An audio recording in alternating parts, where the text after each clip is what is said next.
Hey everybody, my name is Phil Strazula, and thank you so much for checking out our HR Tech ROI 5-day email course.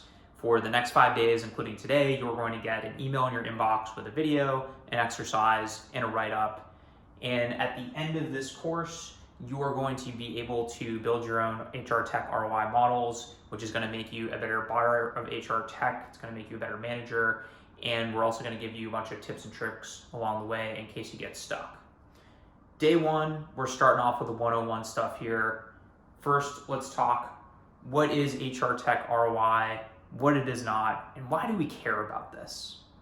So I think a lot of people, when they do a project, they point to the end result of the project and they say, now that's an ROI. And many times what they just said is completely false. And I think it really puts them in a lot of trouble within the broader context of the organization, specifically the CFO's office, that might look at a project and say, that's not an ROI, why did we give you that money? We're gonna be really hesitant to give you that money again. So perfect example is a new career website. Let's say, you spend a lot of time, you hire an agency, you do, whatever the case may be, get some recruitment marketing software, maybe use your ATS, and you build out this beautiful new career website. It's got the right call to action, it's got a video, it's got landing pages for your key roles, you're super excited about it, and somebody on your team points to it and says, now that's an ROI. And what I would say is that that is not an ROI. That is a beautiful career website that will lead to an ROI, but the CFO does not appreciate that video. They don't appreciate the way that this thing looks, that it's mobile optimized. Maybe they do, but we're gonna pretend that they're just a cold-hearted capitalist and capital allocator. And if we want them to allocate us that capital, we need to think in a different way.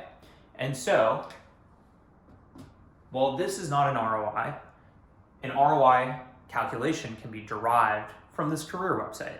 And this is what we're gonna get into the details over the next couple of days. But the actual ROI, what I'm gonna take the green marker out for, is built in a spreadsheet. And it basically says, hey, we had 1,000 people a month going to our career website. We still have 1,000 people a month going to our career website. But instead of getting 50 applicants, now we're getting 100 applicants. So we're getting 50 extra applicants. And when I think about the number of applicants we need to get a hire, it's about a 10-to-1 ratio.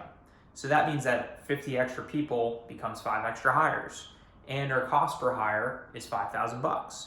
And therefore, our ROI from this new career website is 5 new hires a month times $5,000 cost per hire that it saves us, $25,000 per month times 12 months in a year. I guess it's $300,000 if my mental math is correct.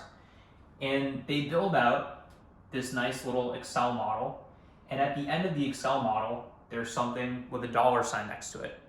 And that is the ROI. That is what the CFO appreciates. That is going to drive or articulate the business value that this new venture, the career website, which is beautiful, which is amazing, we can point to it, has actually driven us in the recruiting organization.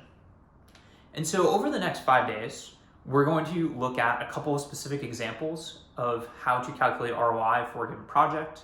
I'm going to give you some Excel files that you can use as templates for new projects that you're going to look at. We're going to talk about how do you present something like this internally. This is sort of a post facto thing.